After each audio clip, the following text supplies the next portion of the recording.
This is another iRaw podcast. We podcast to make the world a better place for animals. Hi, welcome to Storytelling Animals, where we use books to think about climate, ecology, and animal justice. I'm your host, Dayton Martindale, and today is a special joint episode with Matt Haugen of Terrain over at terrain.substack.com. And Terrain is a newsletter where Matt writes his own short posts about climate and environmental issues. He interviews experts and also does occasional podcasts about movies with environmental themes. He'll be releasing this interview on his podcast feed as well. And the Terrain podcast is about movies. Storytelling Animals is typically about books. So for this episode, we talk about both, specifically Jurassic Park, the 1990 novel by Michael Crichton, and the 1993 movie directed by Steven Spielberg. This is also part 3 in my 4-part series on animal agency. Listeners may recall the first episode last month was about animal creativity. Next I did one looking at animals as political agents.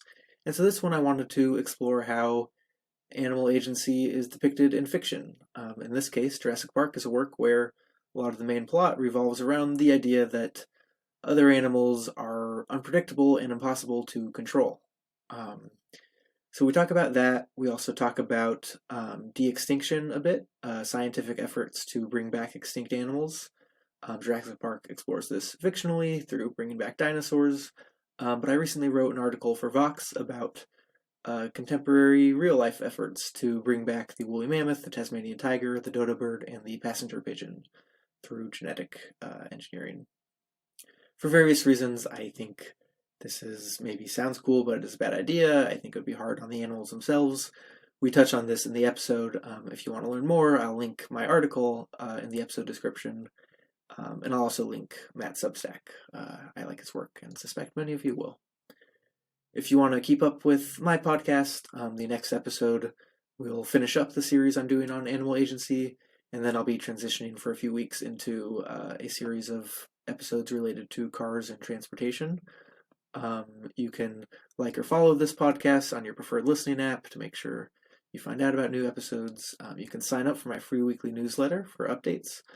Or you can support this podcast with a small monthly donation on Patreon and you'll get early access to a lot of these episodes as well. I also facilitate a book club for podcast listeners.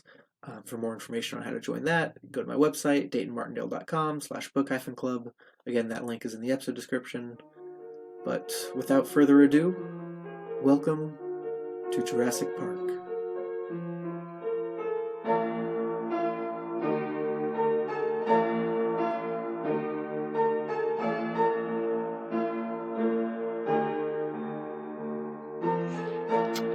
All right, we're talking Jurassic Park, a movie, classic movie from 1993. You should be familiar with it, but in case you aren't, it's about bringing back dinosaurs from extinction, bringing them back to life, and making a theme park around it. And it doesn't go very well. No. Based on the Michael Crichton book of the same name. Now, I read the book, but it was a long time ago, like when I was a kid. I was in like 5th or 6th grade or something. But I have watched the movie many times, and I watched it again today. And Dayton, you just read the book and watched the movie. Over the last week or so, I read the book for the first time, and I watched the movie recording this on a Friday. I watched it on a Wednesday night. And I mean, I had seen the movie once as a kid, and I honestly didn't have super clear memories of it. I was into dinosaurs as a kid, but kind of more Land Before Time. But then I watched it as an adult maybe 2 years ago for the first time since, and then kind of rewatched all the sequels a year or two ago, and then rewatched this first one again. And yeah, it's still probably the best of the 6. They're all good in some ways and flawed in other ways. But it's a fun movie. Yeah, for sure. It's Steven Spielberg pretty much always makes an entertaining movie. And so you had broached the idea of doing some kind of joint Hmm. podcast, and I thought this would be a great movie to do because it's kind of, your podcast is about animals, focuses on animals, and, and environmental issues and kind of that intersection. And I'm Hmm. more talking about climate environmental issues a little more broadly, I guess I would say. And I feel like this movie is really something. So I want something about animals for sure. And I think, in addition to being just a good movie, I feel like Jurassic Park has some interesting themes about trying to control nature and um, especially for profit seeking purposes, and the folly of that, and the way that we think about animals in Hmm. particular. Hmm. First of all, I'm wondering how the book and the movie were different. Well, yeah. So the first thing you said is sort of about controlling animals for profit, and I would say the biggest difference between the book and the movie is that in the movie, John Hammond, who's the older man who conceives the idea for the dinosaur park, who is behind the funding, but is kind of the visionary behind it. He is, I would say, generally presented sympathetically. There are times where you get frustrated with him, and obviously it's sort of his fault that he brought T Rexes back into the world, and maybe that wasn't a good idea. Um, but he's a kind grandpa, and he says to the lawyer that he wants poor kids to be able to come to the park too. Um, so he doesn't want it to be too expensive all the time. Yeah, they really. Just to briefly interrupt you, because it's something I noted when I was watching it today. They make the lawyer, Gennaro. He's like the really rapacious bad capitalist who doesn't care about anything Hmm. but money, and then John Hammond's kind of like the benevolent sort of nice capitalist, like I spare no expense, Hmm. sort of on the surface. But yeah, continue. In the book, Hammond is horrible.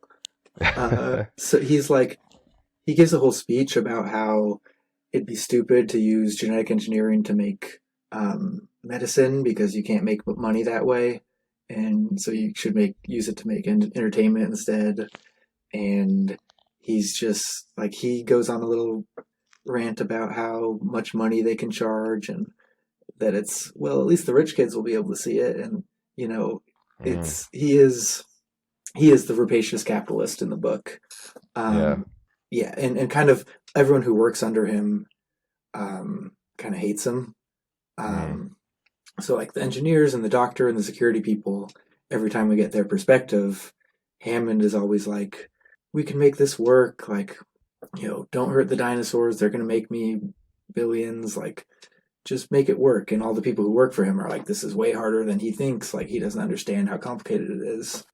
And I think there's sort of a connection there to both like running a business and running and trying to run nature is often sort of the people at the top of the hierarchy who are trying to control things don't necessarily understand how a system actually functions, whether that's a workplace or an ecosystem.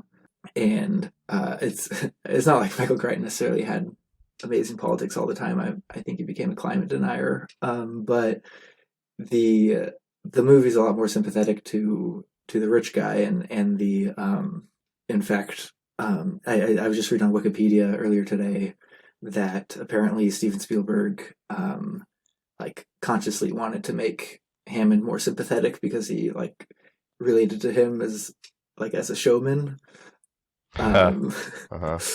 which I don't know. I don't think I would read that book and relate to like the clear obvious villain. Yeah. Um, but Well, and Hammond's played by Richard Attenborough, brother of legendary naturalist, wildlife documentary voiceover mhm, star David Attenborough, which is interesting. David Attenborough, who is also a narrator of Prehistoric Planet, um, which have you seen this documentary series? No. It came out last year, and there's going to be some new episodes. I think later this month in May. Uh, it's basically like CGI Cretaceous period dinosaurs. Hmm. It's a nature documentary. They invent scenarios for all these dinosaurs to go through, and David Attenborough narrates it like it's a nature documentary. Anyway, the CGI is incredible. It's very cool and gets at one of the things that I think the movie does a little better than the book. Is I think they're kind of similar quality, but the movie does better is kind of invoking the awe and wonder at the dinosaurs. Hmm. The first time that Dr. Grant and Ellie Sattler, the paleontologists and paleobotanists, scientists who get sent to this park to see whether it's safe, basically. It's not, it turns out. But the first time they see dinosaurs, they like, they go nuts. Yeah, Which I a think is really the classic only. scene. Yeah, Mhm. where he turns her head to look at uh, the brontosaurus, I think. and and yeah, they I think that's the only sort of acceptable response to seeing a dinosaur. Right. And there's a little like the first time Grant sees a dinosaur from in the book is from a helicopter, and he like just kind of breaks down laughing, which I get as a response. But kind of from then on, like no one is really that excited to see dinosaurs. Yeah. And I think in the movie, even there are breaks in the tension where often it's the herbivores, like when the Brachiosaurus, a long neck, starts eating from the tree that they're sleeping in after, Mm-hmm. like Grant and the kids ran away from the T-Rex and climbed a tree and fell asleep. And they wake up to this sauropod Brachiosaurus dinosaur stretching its giant neck into their tree and munching on leaves. And it's this moment of wonder that I think is a nice break from running from carnivores. Yeah. Yeah, that's a good point. Yeah, there's a few scenes like that. You're talking about CGI, and one thing I was thinking about watching this is how like it's kind of amazing good the effects hold up. Mm-hmm. It's a mixture of like animatronic and costumes and CGI, but I don't know, I feel like it looks pretty good. Yeah, I would agree that a lot of movies from 1993, like you can still enjoy them, but they don't necessarily look as good CGI effects wise. And yeah, it didn't look like it was a 30-year-old movie. Yeah. So you wrote an article recently about this very topic, not dinosaurs, but bringing back woolly mammoths and dodos, and something that people are trying to do. Mm-hmm. Uh, yeah, so talk about that a little bit. Yeah. So I'm glad you asked about this because that was part of why I chose Jurassic Park when you suggested a few movies we could talk about, is because I've Yeah. been writing and thinking about De-extinction. So basically, in the movie, right, they are able to find dinosaur DNA frozen in like mosquitoes who had sucked dinosaur blood, who were stuck in amber. And my understanding is that this is not in real life a plausible way to find dinosaur DNA. Most dinosaur DNA, if not all, has totally broken down by now. But animals that went extinct slightly more recently, we do have their DNA.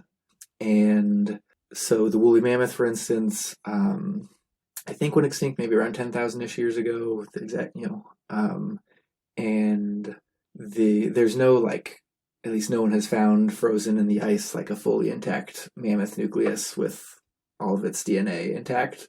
But they found snippets of mammoth DNA all over, Hmm. and they've remarkably been able to sequence all these snippets into what the mammoth genome should look like. And using this, some people wish to basically recreate the mammoth DNA. So in Jurassic Park, basically they take snippets of dinosaur DNA and they fill in the rest with frog DNA, which becomes relevant later on when the frog DNA allows them to switch sex and breed and propagate new baby dinosaurs. In the book, it's a little more complicated, but it still comes down to frog DNA. But Mm.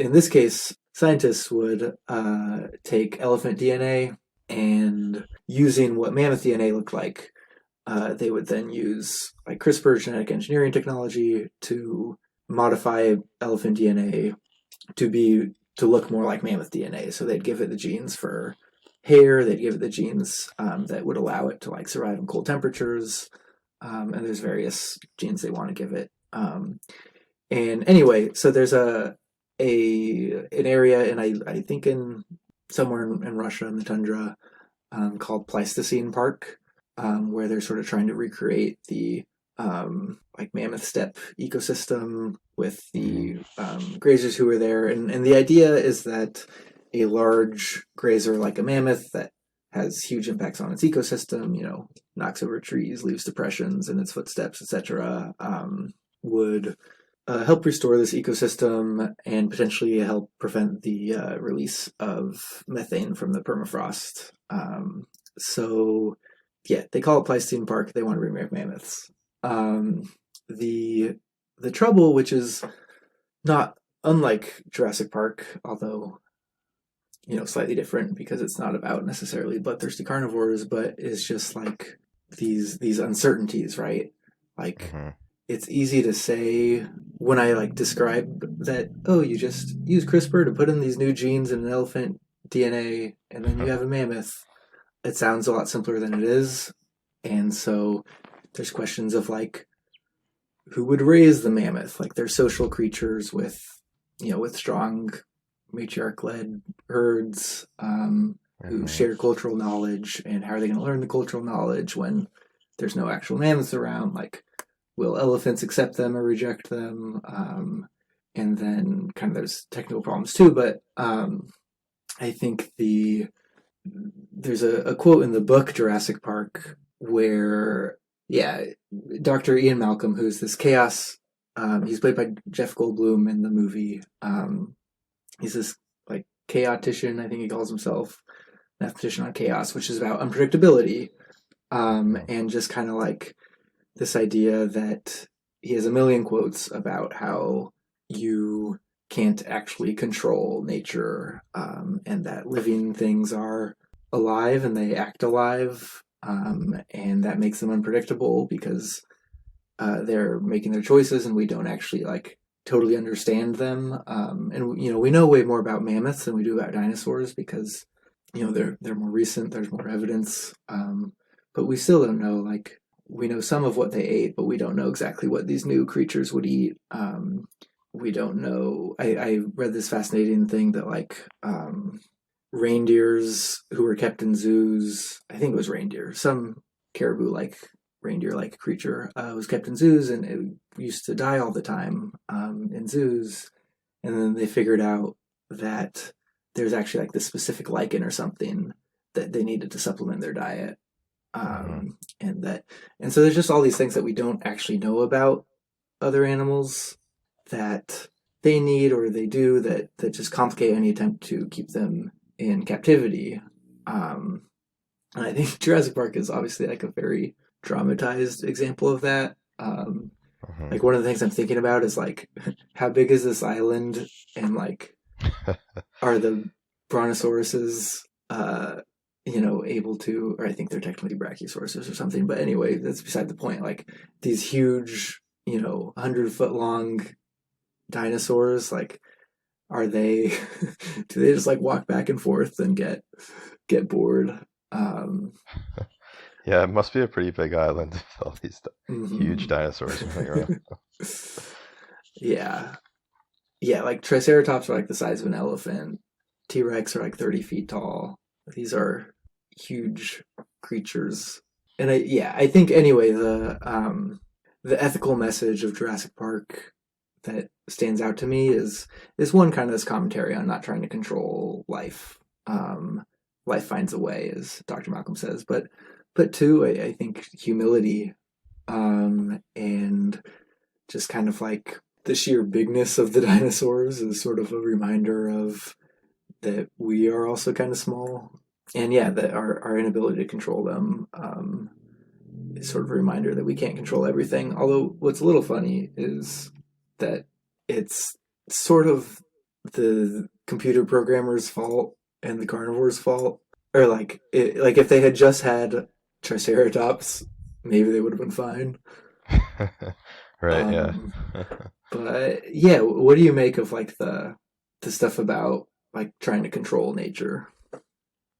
Yeah, I mean, you hit on a lot of it, and one thing I was thinking about, well, one thing I think about a lot, and I think you touched on this in your article, is like in terms of de-extinction in particular, like why are we trying to bring back extinct animals when we can't even keep the ones we have now from going extinct? I'm like, well, how about we solve Mm, that problem first, and mhm, it just, and I think, we're just going to bring, let's say they do develop the technology to do that. Well, they're just going to go extinct again, or live, have one living in some horrible life in captivity or something. But mhm, yeah, I think I was reading that I guess Ian Malcolm was kind of Michael Crichton's, like the voice of Michael Crichton in this movie. Uh, okay. and so like, yeah, this idea that you can't control nature, it's too unpredictable, and there's just risks you can't fathom. And I think that's a really important idea, and I think a lot of people have trouble thinking about like risk in that way, and being, using the precautionary principle and things like that. And I think it's really interesting that I was also reading about Michael Crichton, before we into the show, because I had heard that he was like, very much a right winger, especially later in his life. And this, to me, this Jurassic Park doesn't really, it doesn't seem like conservative to me very much. But he was a climate denier, like a full-fledged climate change denier, which is Mhm, pretty funny considering the message of this movie. I guess. Uh, yeah, I don't know what was going on with that guy. He seems, and he had some other books that I guess had some very right wing themes. Yeah, it's interesting, and I think, yeah, I think this idea that we can control nature as is really, I don't know if it's a chicken or an egg thing, but it's really at the heart of a lot of our ecological problems. I feel like, or at least is used as justification for them.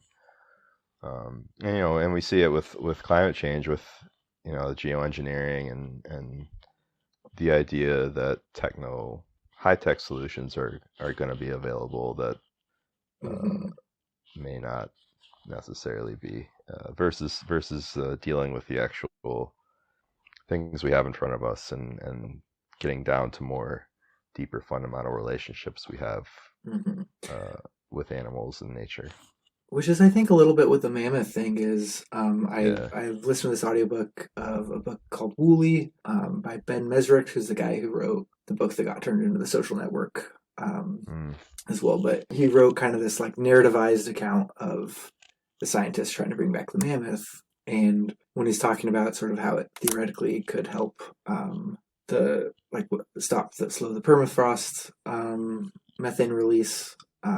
He says like, it's super complicated to like change our entire economies to stop emitting fossil fuels. Like, it could be easier to just have the scientific solution. And I don't know if he got that from talking to scientists or if it was just sort of a writer using that as a crutch or something. But yeah, like it would just take a long time to have enough mammoths to make a difference. And sort of by the time we get there, like we actually need to have stopped using fossil fuels. Like we can't just rely on elaborate technological solutions. The I talked to a couple different like philosophers and read some papers about this, and everyone I talked to is like, look, maybe there is some climate benefit to bringing back the mammoths, but like there's no way that's the easiest way to like reduce methane emissions, right? Yeah. um and I think from this sort of scientific perspective, like the easy thing to do is always have a technical solution. And it's just not true. Like technical solutions also can take a long time, they can fail, they can not come about, and they are insufficient. and which isn't to say we don't need technology, obviously, but this idea that if we can use science to engineer a solution rather than have kind of a more holistic social, political, cultural, economic changes is dangerous. Yeah, well, in your research, did, how close are they to actually doing this? So I think they're not actually that close. Yeah, that was my guess. Yeah. It's a, and I think it depends too, sort of how much they want it to be like a mammoth versus like a very slightly modified elephant. Mm-hmm. I think like the full goal of like the entire mammoth genome seems, if not impossible, then extremely unlikely and far off. But like a slightly modified elephant, maybe they could do. But even just cloning normal animals is hard.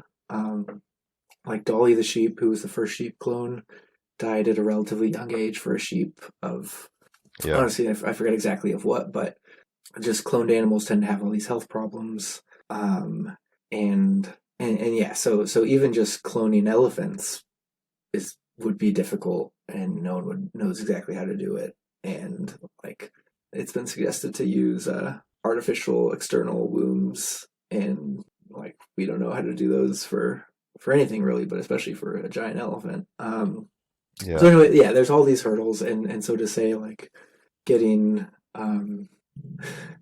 getting there is the cleanest path to reducing methane emissions is silly, and I think comes about from a blinkered view of the world. What's kind of fun is, there's a little bit in the movie of Dr. Malcolm gets a few speeches about, your scientists were so preoccupied with whether or not they could that they didn't stop to think whether or not they should. Yeah. And about how like life finds a way. Life will finds a way to break through barriers and propagate itself, even in the face of obstacles, and it's hard to control. But it's funny, I didn't know for sure that Crichton sort of saw Dr. Malcolm as his mouthpiece. So it's funny that you say that, because in the book, Dr. Malcolm has like a million monologues, and I wrote down a few just because I don't know that he needed quite so many, but there's some good stuff that he like. He says you cannot make an animal and not expect it to act alive, to be unpredictable, to escape. But they don't see that, meaning like Hammond and the scientists. Mm-hmm. It's uniquely Western training, and much of the rest of the world is nauseated by the thought of it. He says, you create many of them in a very short time, you never learn anything about them, yet you expect them to do your bidding, because you made them, and therefore you think you own them. You forget that they are alive, they have an intelligence of their own, and they may not do your bidding.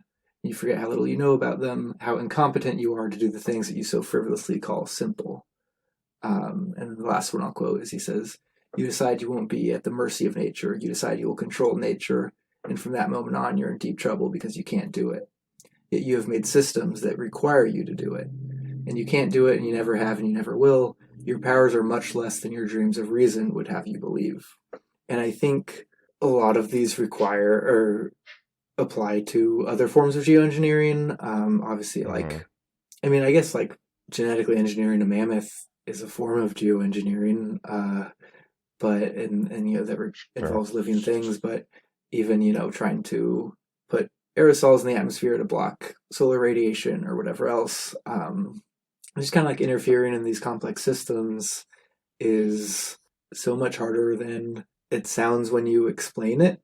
Like, Yeah. I think if you just talk about the relevant variables to your project, you can explain it in a way that makes perfect sense. But like the atmosphere, the ocean, the like food webs are also unpredictable, which is Malcolm's point as a chaos theorist, is that very slight perturbations can then cause down the line huge differences in outcome. And yeah, I think this sort of thing is effective as a cautionary tale. I think in terms of his right-wing politics, where it maybe starts to come in the book, well, not necessarily right-wing, but toward the end of the book, Dr. Malcolm gives a speech that's like, I didn't write this one down, but that's sort of to the effect of, someone says, like, aren't we like destroying nature or destroying the earth? And he kind of says, like, we could never destroy the earth. The earth is super resilient. It's gone through mass extinctions and this and that, and really like we can destroy ourselves, but we can never hurt the earth. And I think there's truth in that, insofar as like, yes, life will persist, but I think we can hurt a lot of other organisms that aren't us, and so it's, we would take out a lot with us if we went down, and I think that that is something to be concerned about. Yeah, yeah. Well, that's very interesting. I'm glad that you noted that, because yeah, that makes sense, and that's something I was thinking about with the way that like Malcolm in particular talks about controlling nature in this movie. You can kind of see how it can go to like climate denial, where it's like, okay, nature's so big we can't possibly affect it. But Exactly. yeah, but but it's more like we can hurt it, but we we can actually do a lot to the natural world, but it's getting it to do precisely what we want, I think, is the hard part. Um, Hmm. unless maybe it's doing destruction, if that's your goal, but I don't think that's usually the goal. Hmm. So one other thing I want to bring up is you talked about, that this is something that incorporates sort of kind of themes of animals and also broader themes about ecology. Um, and I think in some ways in this movie and kind of in the series as a whole, they can sort of come into tension where like dinosaurs are simultaneously individual animals with their own interests and decision making, and also sort of sometimes just sort of symbols of technological overreach. Hmm. Um, and I was thinking about all the sequels, and in most of the sequels, the dinosaurs act with a reason that's made clear to the viewer. So, for example, in The Lost World, which is the second one, the T Rex starts to chase them because they have the T Rex's child. The T Rex's child got hurt, and so the good scientists are trying to like help the baby T Rex. Hmm. But the T Rex starts to chase them because they have the child,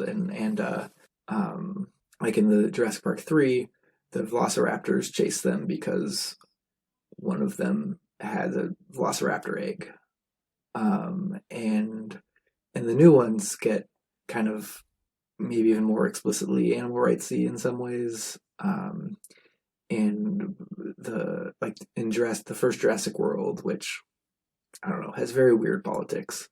Um, but the Indominus Rex, which is the sort of T Rex on steroids, that's the main threat in the movie. Is They sort of talk about at the beginning, like it was raised potentially like these mammoths, right? It was raised with no parent, totally isolated in an enclosure with no other dinosaur interaction. And some of the characters remark like, "Oh, so it's probably psychotic," and like the recognition that conditions of upbringing would like traumatize an animal and that trauma would affect its behavior is, I think, yeah, I think just an attempt to make the viewer understand that sort of there's a reason the animal is acting this way. Hmm. And then, sorry, what was last example in the most recent Jurassic World Dominion, the director Colin Trevorrow or something, which I don't think it's a smart movie, but I do think that one thing that's very smart about it is the director has said like he didn't want to make like an all-out war between dinosaurs and humans like Planet of the Apes. Dinosaurs get on the mainland in the movie, and he basically decided to treat them more like bears or wolves or actual carnivores, where for the most part they have their own space, but sometimes there's overlap and there can be conflict in areas where the borders between human dominated areas and wildlife dominated areas intersect. But it's not like, as it kind of is in the first Jurassic Park, the T Rex and the Raptors seem just hell bent on chasing down the main characters. and it's not totally obvious like what like why. Mm-hmm. They're like they don't necessarily seem to be hungry. It seems there might be easier prey around, um, but they're just very intent on hunting them down. And I think there's sort of two ways that I think about this, and one is just sort of that it is more thrilling if they're relentlessly being hunted down, and I get that. And two, I think kind of on this theme of sort of the unpredictability of nature, as much as it sort of gives the other animals minds in the sequels when we say, oh, like there is a reason they're acting this way.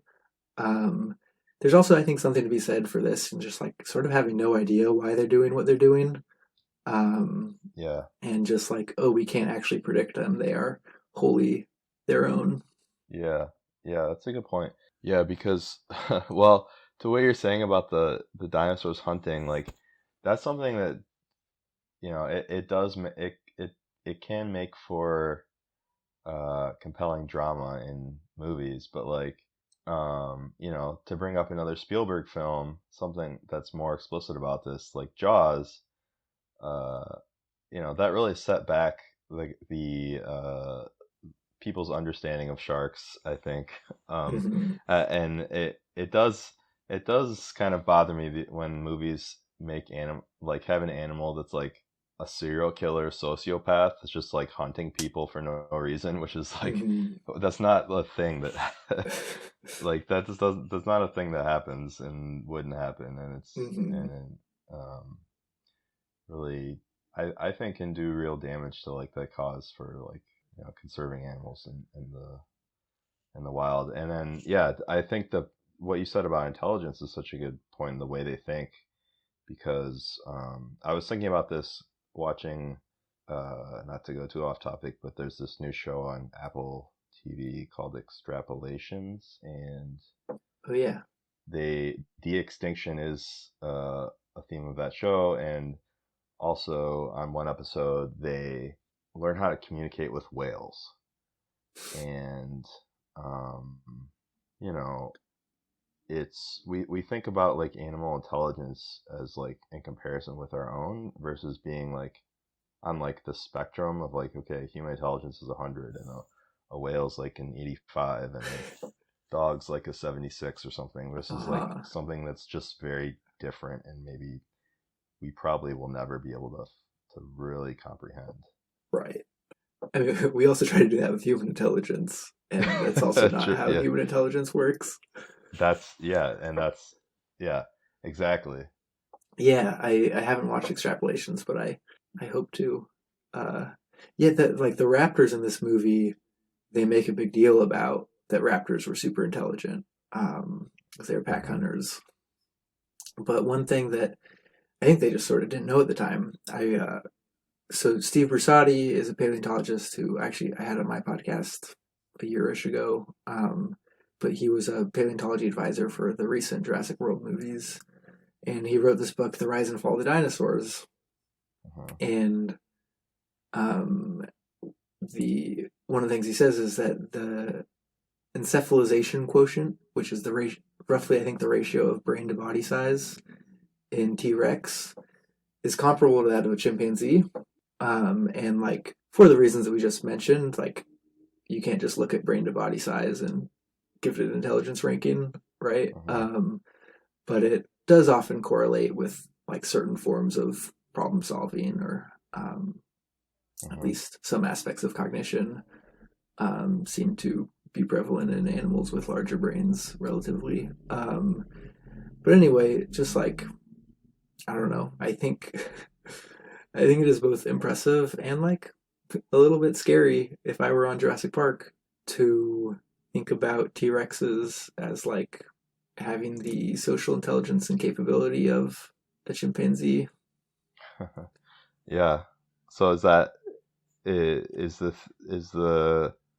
current theorizing that the T-Rex was probably a fairly, quote unquote intelligent, um, complex animal? Yeah, I mean, there's only so much we know, but Yeah. they are believed to have like raised their young, or at least some others did, and you know, been fairly intelligent. And the animals that are descended that are most closely related to T-Rex and raptors are birds, who often have, you know, impressive cognitive abilities, and again, you know, which is not to say that other animals don't, but birds are, I think, impressive in a way that's more readily accessible to humans. Yeah.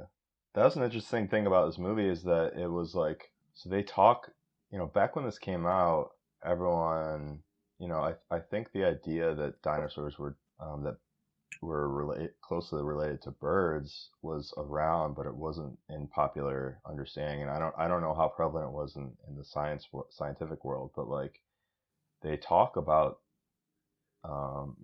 Alan Grant talks about that in the movie, but they're portrayed just as like giant lizards. Mm-hmm. But that's something that afterwards, nowadays, you see drawings of dinosaurs, they have like feathers and things like that. But it was kind of, it was in some ways it was ahead of the curve because they were talking about that, but also, like I said, they're portrayed as very lizard-like. Yeah, the new Jurassic World Dominion from last year has a feathered dinosaur. That's very cool. Oh, Um, nice. but but yeah, it's funny to think about a lot of dinosaur science is relatively young, and 30 years ago was very different. And yeah, they Yeah. were ahead of the curve making the bird connection at all. But I don't know if they would have known about feathers back then. And one of the funny things is they present the asteroid extinction as like, this is one theory people have, but other people have other theories. Uh-huh. Um, and I think like it was in the 90s that that sort of came to be the more prominent explanation. And Uh-huh. so I don't know for 100% sure, but probably when they were making the movie, they actually what like if you ask someone how the dinosaurs went extinct, not everyone would have said an asteroid. Um, and it's just I don't know. It's funny to think that my whole life that's been I feel like something I know, but it wasn't something people knew when they made Jurassic Park. Yeah, yeah. Well, another thing is velociraptors were actually very small, like the size of a dog, but they wanted to they wanted them for the movie to be big and Mm-hmm. more menacing and scary. And then like right after the movie came out, they discovered the Utah Raptor, which is like basically exactly what they portrayed in the movie. So they were kind of a wild coincidence. They were ahead of the curve there. I went to this kind of hilarious museum exhibit at the Field Museum of Natural History in Chicago a few years Hmm. ago that was like tied into the Jurassic World movies. Hmm. And so it had all these like animatronic dinosaurs, and the the signs in front of them would read like it would describe the dinosaurs, and then it would be like they actually didn't really look like this, or like they were actually a lot smaller, or kind of point out the discrepancies in how they were portrayed in the movies and Oh how they yeah. were in real life. But it was I don't know. It was just funny as a museum exhibit because if you didn't read to the end of each placard, you just would have learned false information. Right. Um, Yeah. but but yeah, the other thing when I talked to Steve Brusati last year is I asked them like, would you start a Jurassic Park if you could? And I had no idea where he would take that question, and his first response was like, well, it's like it was a lot warmer back then and different ecosystem and plants, and like maybe dinosaurs wouldn't really like being around now. Um, and so like maybe it'd be unethical to bring them back into such a radically different situation. And that's actually something Dr. Ian Malcolm says in the book is like Triceratops lived in a totally different, you know, atmosphere, ate different plants and such, and like that he sort of attributes one of the Triceratopses is unwell, and he thinks part of their sickness is just being in an ecosystem that's not meant for them. And Hmm. if we brought back the mammoth, it would be less radically different, but it's certainly a lot warmer than it was 10,000 years ago, and only getting warmer. And and there's less space for wildlife. Like it's not like elephants are doing great in the wild right now. And even there's plans to bring back more recently extinct creatures like the dodo or the Tasmanian tiger.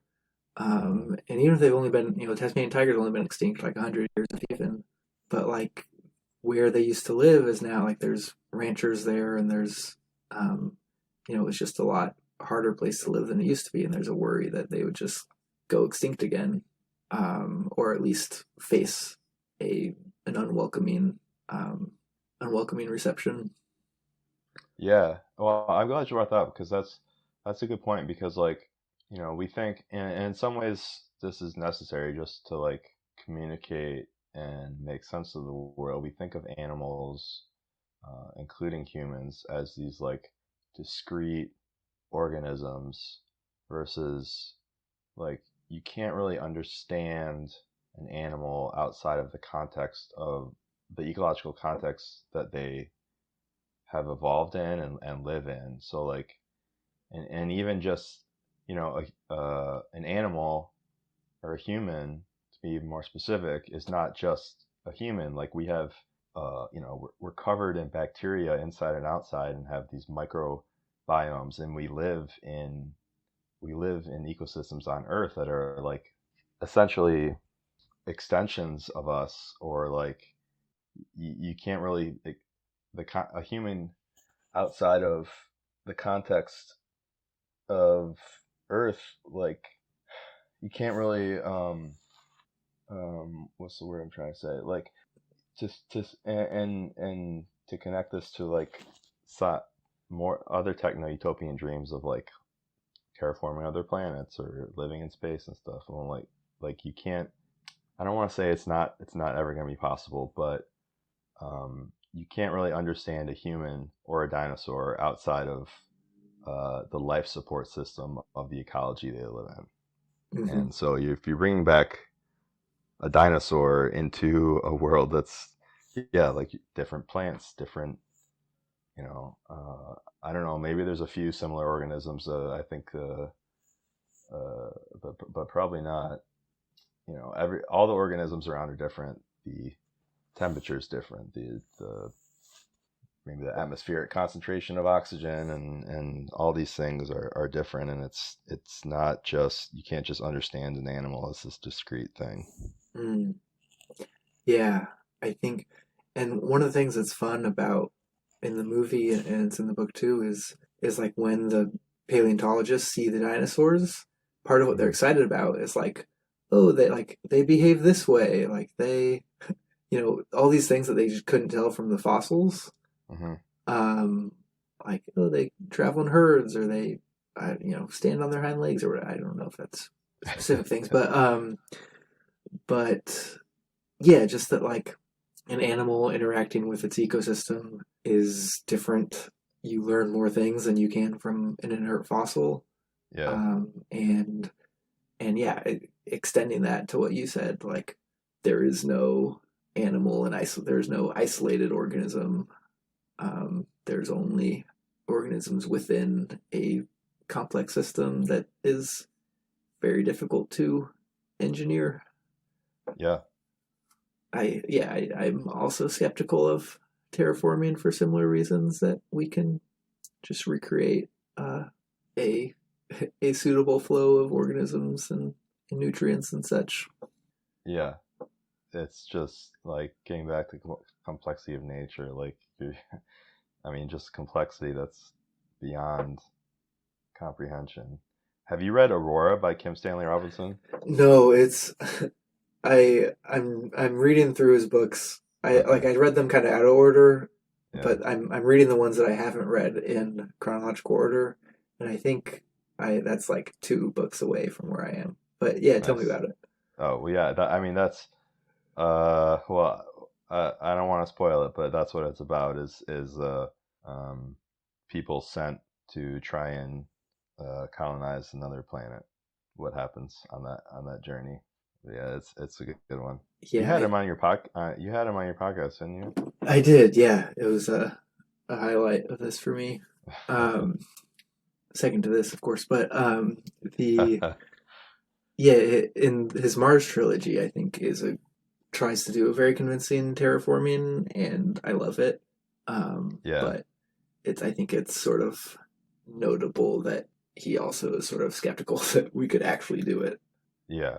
Well, I think since he wrote that, and I think I read him in an interview or something saying that, like, they discovered more about the soil.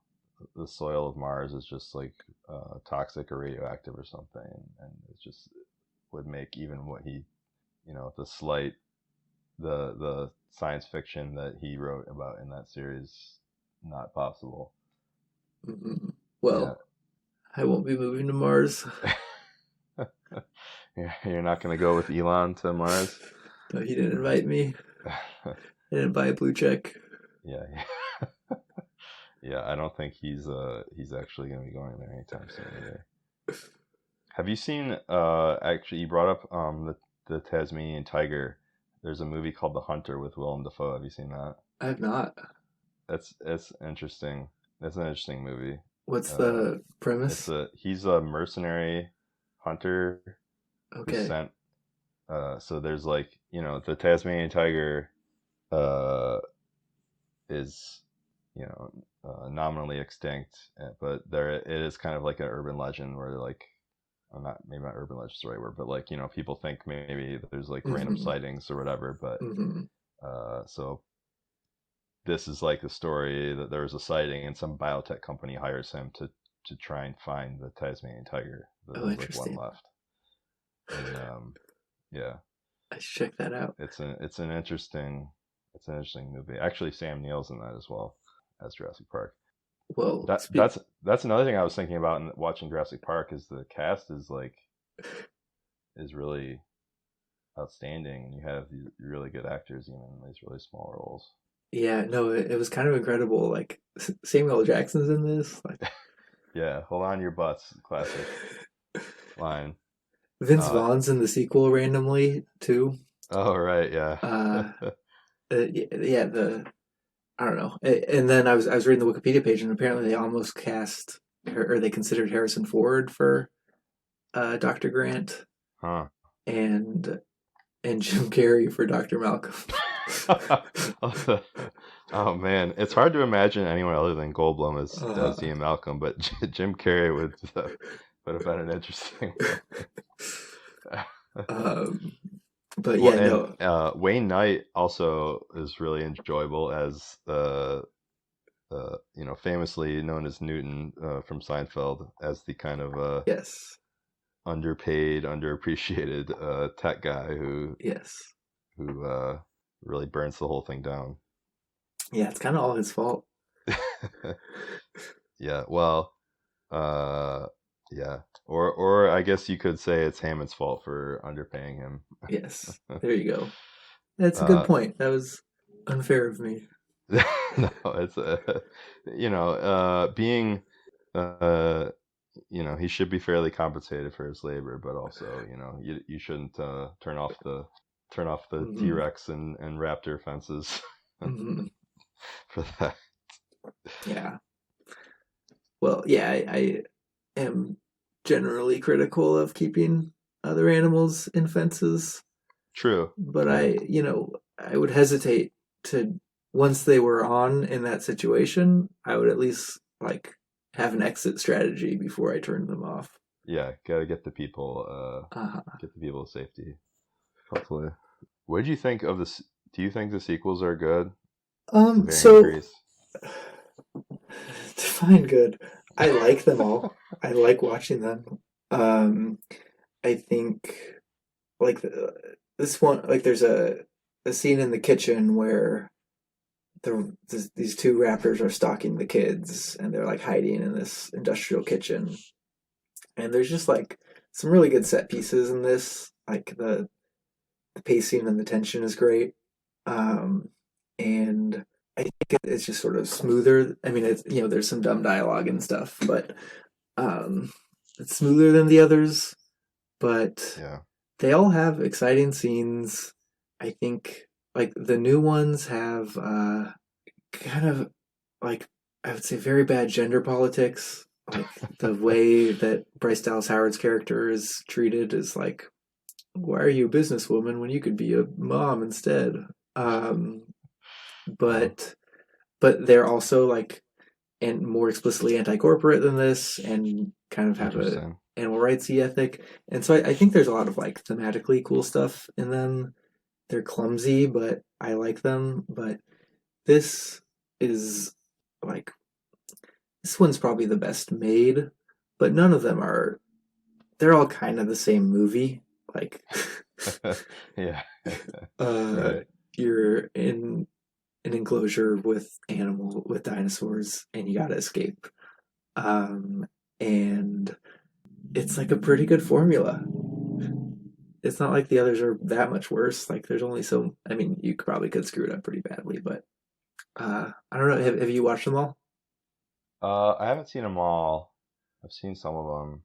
Yeah, it's. I think I did watch the most recent one, and I think despite what we were saying about animals and their ecosystems and not being able to understand them outside of that context, I think it's at least an interesting idea to be like, okay, we're it's basically like the people having to learn to coexist with dinosaurs, Mm-hmm. which is an interesting idea. And I mean, like to your point, like in terms of it all being like somewhat entertaining, like there's something just so cool and fascinating about dinosaurs. I don't know what it is. Every kid, you were talking about how as a kid you loved dinosaurs, and I did, and I feel like every kid does. I don't know what it is, but there's something just really awe-inspiring about dinosaurs and learning about them. I think it is. I don't know why, but I mean, one thing I guess is maybe just the size of them, and it is wild just learning uh, how big animals used to be, land animals especially, um, and even like more recent ones like the giant sloth and things like that, Mm-hmm. or the giant beaver. And um, yeah, I don't know. What do you think? Why are people so interested in dinosaurs? Why are they so compelling? I think. I mean, I don't know for sure, but I think the one is just like that they're the closest thing to aliens. Like, um, just sort Mm, of life forms that have no. I mean, birds are technically dinosaurs, but who have no like super close surviving relative, yeah. and are just so different from anything that we could encounter in our world as it is. But they were on this world, and that is kind of cool. And I think too, like I don't know, I grew up in the suburbs and live in a city now, and the I would not say that these are human controlled environments because, as we talked about, you can't really control ecosystems, but in a lot of ways, they're human dominated environments. I mean, Hmm. like in the world today, like you know, by mass, by weight, most mammals are either humans or pigs or cows or domesticated animals. And there's not as much wildlife left. Um, and I think it's just sort of the idea of a world that was totally without us, that had these huge, Mm, powerful, kind of smart creatures that had their own whole lives, um, is I think I don't know. I think it sparks wonder, maybe in an analogous but amped up way as wild animals spark our wonder today. The same reason we watch David Attenborough documentaries is yeah. watching wildlife in their element is a reminder that the world is bigger than us, and dinosaurs are a reminder that it's much much bigger and has been around longer. And I think I don't know. Yeah. I don't know that 5-year-olds are thinking about this as they watch Land Before Time, but could potentially just kind of like reorient our sense of our place in the universe. Yeah. Well said. What is your like? For me, I think my favorite scene is the kitchen, like the kitchen hiding from the raptors. But like, what are the scene or the characters that like just as a pure movie level, like what stands out to you? Yeah. Yeah, that's a good one. I was reading some of the trivia for this, and they had to, for that one, it was people wearing raptor suits, and it was like really they had to keep switching out people because it was like they had to be like hunched over and can only do it for 15 minutes or something. Um, which is interesting. But yeah, my favorite scene, I think, uh, I mean the what you were talking about before, the scenes where it's just like people feeling awe at dinosaurs, I think are really cool. Like probably the one where they're feeding the brachiosaur from the tree that I think you talked about. That's a really cool one, and just kind of that awe and appreciation and connection with Mm-hmm. the natural world is a cool one.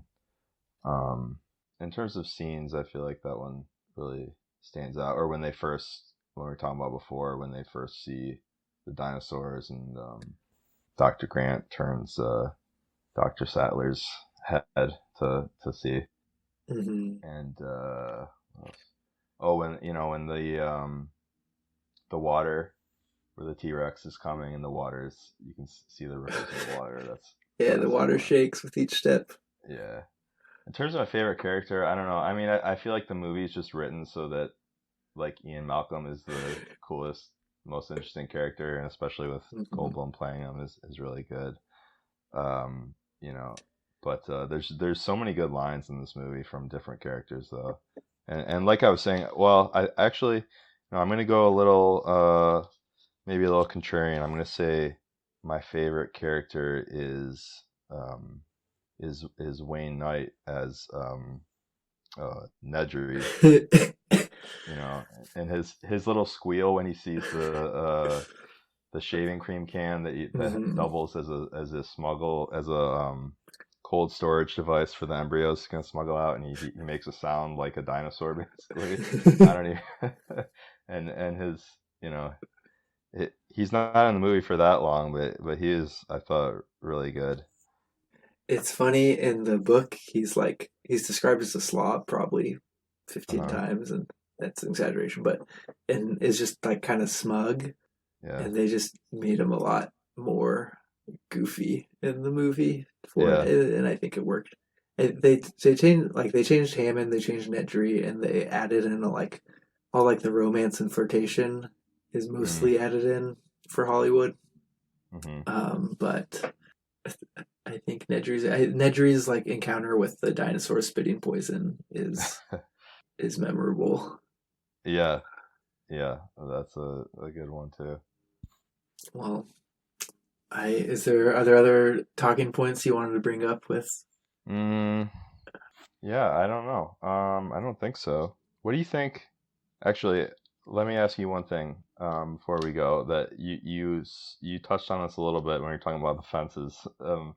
But what do you think about the concept of animals? I mean, I'm guessing I know your answer, but I'm curious what you think. Just the concept of animals being in captivity at all in zoos or Mm-hmm. anything like that. Is Yeah, there any role for that in our society, you think, in a just society? um, ultimately, I would say no.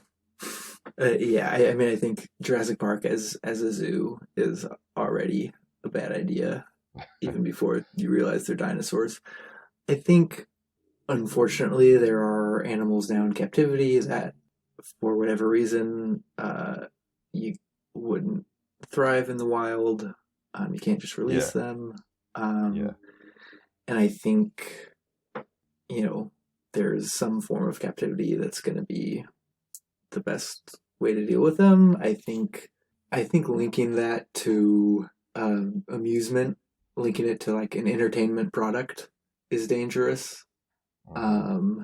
In that kind of there's a I don't know like the it means that you have a zoo where you're trying to have at least a couple of every type of animal for people to see, like even if it's in as maybe a polar bear shouldn't be in a warm city or something. Hmm.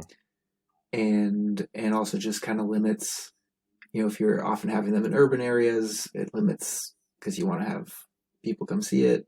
It often limits the space you can provide for the animals.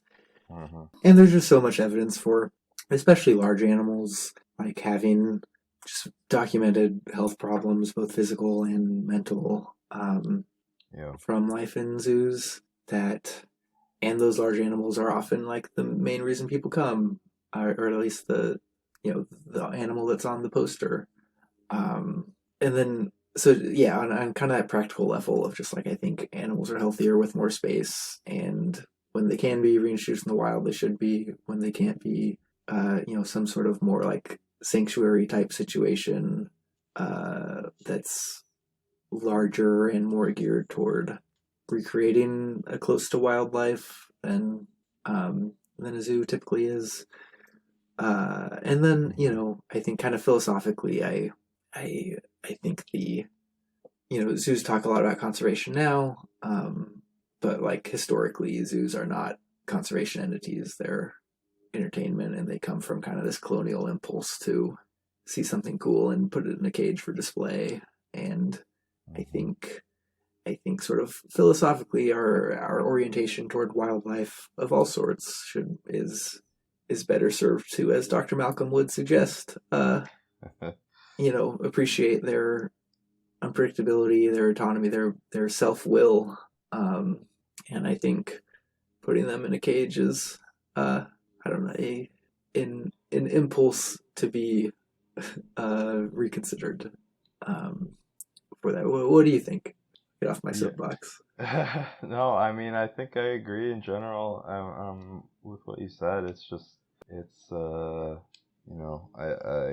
I don't know how much merit there is to the, like you're saying, zoos talk about conservation and that's helping people learn about and appreciate animals, but it's a very sad thing to go see an elephant or a lion in a little enclosure. Like there's something, I think instinctually we feel something not right about that. Mm-hmm. Yeah, and as a kid anyway, I liked zoos, but my understanding is the research shows that people who go to zoos aren't necessarily more likely to care about conservation. Yeah, that's not too surprising. That kind of at least, and zoos also sometimes try to do conservation through like captive breeding programs or whatever, and with, I think, very varied success. It's not, there's a lot of failures in that. But yeah, even in sort of the stated mission of like inspiring people to have awe of the natural world, I think it also kind of subliminally tells people that other life forms are things that are there for you to look at. And Jurassic Park teaches us that they are not, or if we think they are, that they will thwart that. And of course, it's less dangerous than when a T-Rex escapes, but in real life, there are all sorts of animal escapes from zoos that are often fairly impressive. And like, there was a chimpanzee that would like gather rocks in the morning and then wait for people to come and throw rocks at them. And orangutans are known to be common escapers, very difficult to keep in zoos. Some of my favorite scenes in novels are zoo escapes. There's one in a Kim Stanley Robinson novel, 40 Years of Rain, I think it's called. 40 Signs, something 40 in Rain. But there's a big storm at the end and all the zoo animals get out.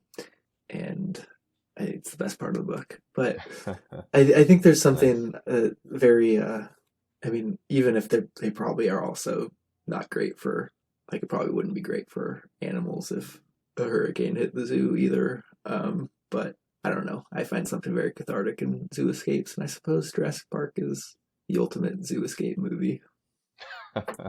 Yeah, that's true. Yeah. All right. That's a good place to end it, I think.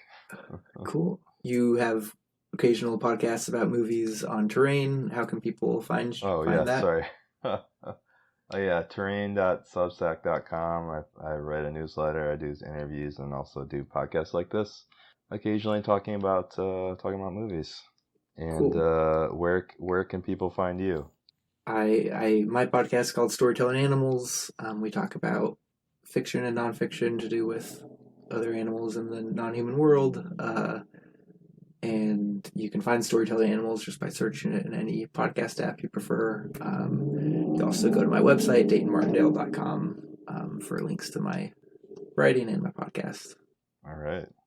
Hi, thanks so much for listening. I do want to end by quickly teasing a few upcoming projects on this podcast that might be of interest to Jurassic Park enthusiasts and others. So first, I mentioned how I'm a big fan of zoo escapes in fiction that extends to animal escapes of all kinds. The Storytelling Animals Book Club on June 27th, that's a Tuesday at 8:30 Eastern, 5:30 Pacific. We'll be discussing over Zoom the novel The Plague Dogs by Richard Adams, which is about two dogs who escape from a lab research facility. So I hope you'll join us for that. You can do so either by subscribing on Patreon at the Lorex tier or higher, or you can get a free trial membership in the book club by signing up for my free weekly newsletter. Both of those links are in the episode description.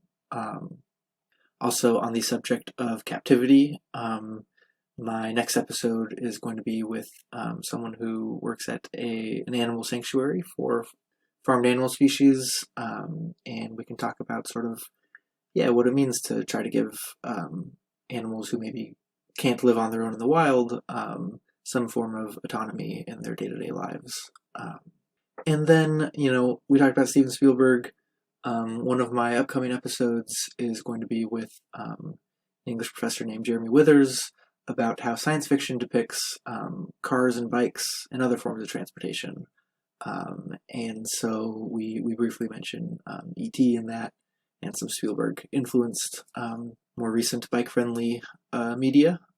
So that'll be part of my series I'm doing on cars and transportation and the environmental impacts thereof. The episode about sci-fi and cars probably won't be out to the public until early July or so, but I've already done the interview, and it was really interesting. I really enjoyed it, and Patreon subscribers should be able to listen to it early, I would guess, sometime in the first half of June. So, if you're interested in any of those, animal sanctuaries, the plague dogs, or sci-fi and the automobile, please sign up for my newsletter and or Patreon. Thanks so much.